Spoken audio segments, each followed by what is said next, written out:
Hello and welcome to the presentation of me and my group mate Antong presentation about the Hawker of Zenith.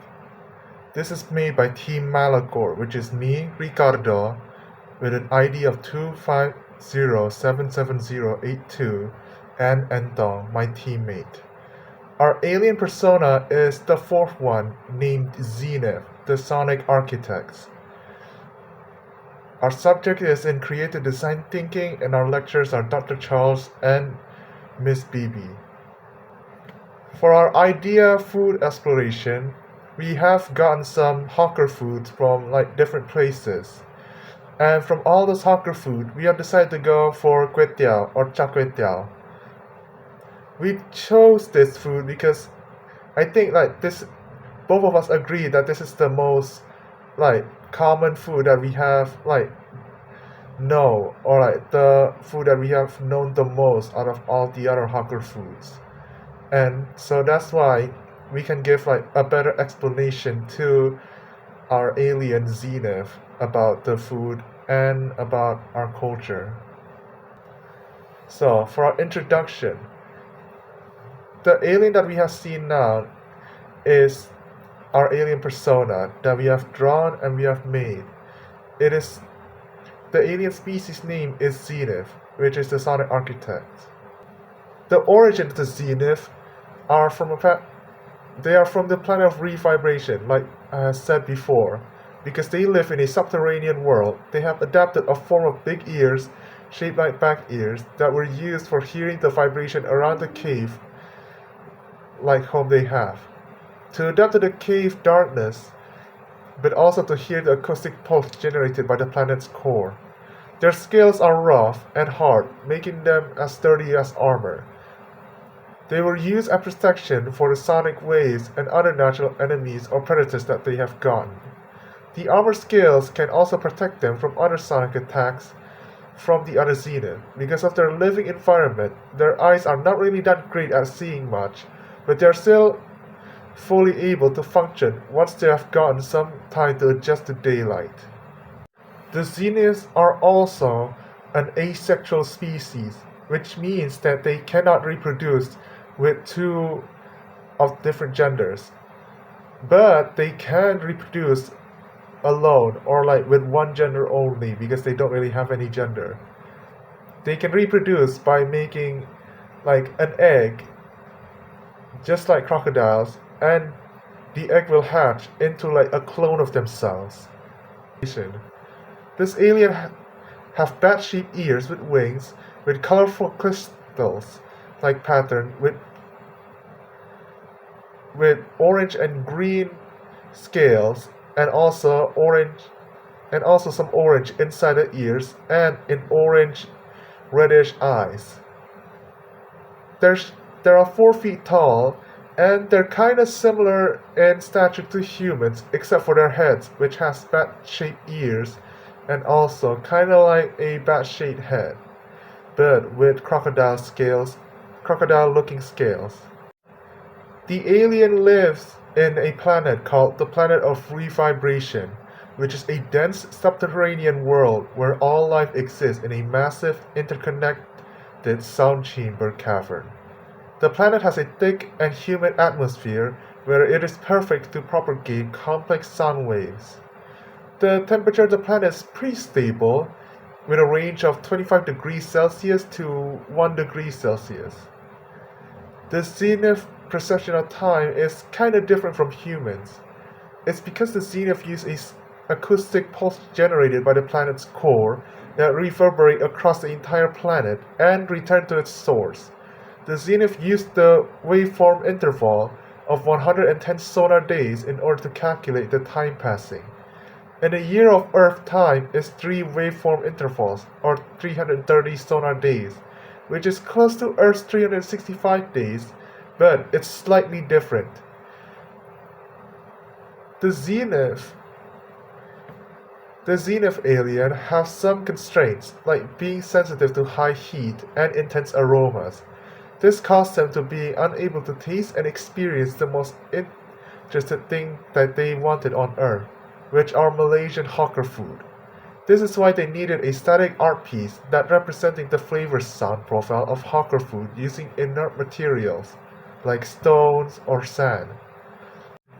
The Zenith seems to be interested in one of our Malaysian hawker food, or like every Malaysian hawker food. We think that it's because of its stinging aroma and also intense heat that they have generated.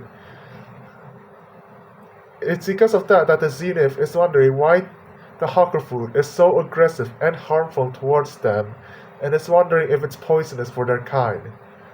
The aliens seem to have an interest because of this, and also it became interested towards humans' perception towards it.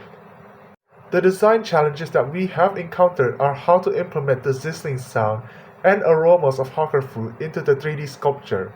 We tried to make all the ingredients floating in one giant ball and a wok with the fire below it, and then we tried to make layers of the cooking process stacked horizontally on each other. We then come to our final design conclusion, which is to make a giant ball that has a wok, and the bottom of the wok inside has small pebbles, and the wok has a mechanism underneath that when activated with a button, the pebbles will fly over, making the crackling sound of oil. Like when the oil is sizzling and cooking, the pebbles will make like that type of sound when gotten pushed by the button, because they will scatter everywhere on the wok. You can see our ideas in the sketches and in the final product that we have made. So, for our guideline principle based on the Zenith's constraint, the first one is non-physical interaction. Like they cannot touch like the cooking directly, because like the cooking is definitely gonna be hot and the aroma is definitely gonna be strong, which they cannot endure.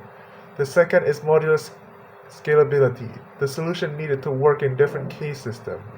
And the third is sensor translation, which convert what they can't sense into what they can. And the fourth is safe materials only, no reactive or volatile compounds, basically like pebbles or sand or stone. And the fifth is visual feedback priority, their primary way of understanding the world, or our world, or basically Earth.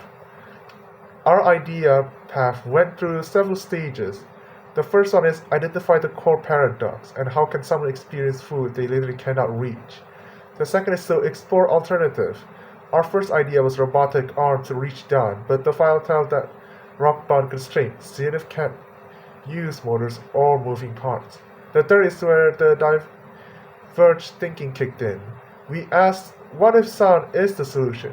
Cooking produced vibration, boiling, sizzling, bubbling. What if Zenith could hear these through the ground using seismic sensors? The fourth one is, but that's only half the problem. They also need to understand flavor. So we added a visual translation layer by the ingredients of the kway teow or the hawker food. The final part is combining all of them, the acoustic sensing, the chemical detection, and the visual display. Our final concept is this artifact. Its name is the sizzling kway teow. The primary function of it is to give the experience of sizzling and the aroma of hawker foods. The key feature of it is that it has a button that can be pushed, and when it's pushed, there will be a spring that will shoot up below the wok, and when it shoots up, it will shoot the pebble around the wok and make a crackling and sizzling sound, just like the sizzling and crackling sounds of oil. The artifact also has show all the ingredients on top of the wok to show all the different kinds of ingredients that's commonly used in Malaysia's kway teow. It also has a bulletproof glass that can protect itself on the Zenith planet. Now it's my teammate turn, Endong. Please lead the way. So now let me introduce you how our aliens features of the design constraint. First, the sensor base. Remember, Zenith can't use models or moving parts because of the rock-bound constraint. So how did they detect underground sounds? Their crystalline feet act as a biological seismic sensors. When sound waves travel through the ground from cooking process below, This sensor pick up the vibration and process them through their neural network. Completely static, no movement required. And second, the wing membrane resonators. This solve two constraints at once, because Zenith can't tolerate heat or volatile chemicals, and they need to visualize flavor profile. So the solution is their wings. The wing crystal change color when exposed to food aromas. Different compounds make different crystal resonate at a unique frequency, creating a beautiful color pattern that represent the flavor profile, like a visual taste map. And they use only safe inner materials, so no risk of exposure to harmful substance. And now let me introduce you to the design. So first is the materials. The body is made from self-sealing nanopolymer. This prevents any contamination from heat or chemicals. The feet contains crystalline sensors. The wing use bioluminescent membranes for the color display, and the brain is an organic compounding gel that process all sensory data. And the interface is human interact with Zenith through touch-based haptic communication, and you can tap patterns on their scales to input cooking parameters, and Zenith respond by displaying flavor profile as colors on the wings, and everything is designed for safe, non-verbal interaction. And the scale, stand about 4 feet tall, because it's small enough to be non-threatening, but large enough to house all the necessary sensory equipment. And the wide stance provides stability, and the large wing surface area gives plenty of space for the virtual flavor to display. And the physical characteristics, they have bat-shaped ears optimized for acoustic analysis, and crocodile-like scales for the reptilian texture, and crystal eyes that don't react to light or heat. And as an astral spaces, they reproduce without mating, which fits their solitary nature on the planet of reverberation. And what did I learn from this project? I think my biggest learning is empathy requires deep understanding of sensory deprivation, and it means like designing for how users uniquely experiences reality. It's not forcing them into human norms, and focus on their capabilities, like what they can do, not just limitation, and challenging our human-centric assumption about interaction. And how does this meet Zenith's goal? The problem is can't access underground cooking, and the solution is seismic sensor listen to the cooking sound and wing this flavor as colors. And the result is they cannot translate hawker food aromas into sonic visual experiences they understand. And this is true inclusive design, celebrating difference rather than forcing conformity. And that's all for our slide, and thank you for listening to the design of Zenith. And this project challenged me to think beyond human-centric design and truly embrace empathetic technology. And I'm not happy to take any question or comments, whether you are curious about the technical or want to discuss the design or whatever, or interest to how kind of things applies to the real world inclusive design. I'm here to discuss. Thank you.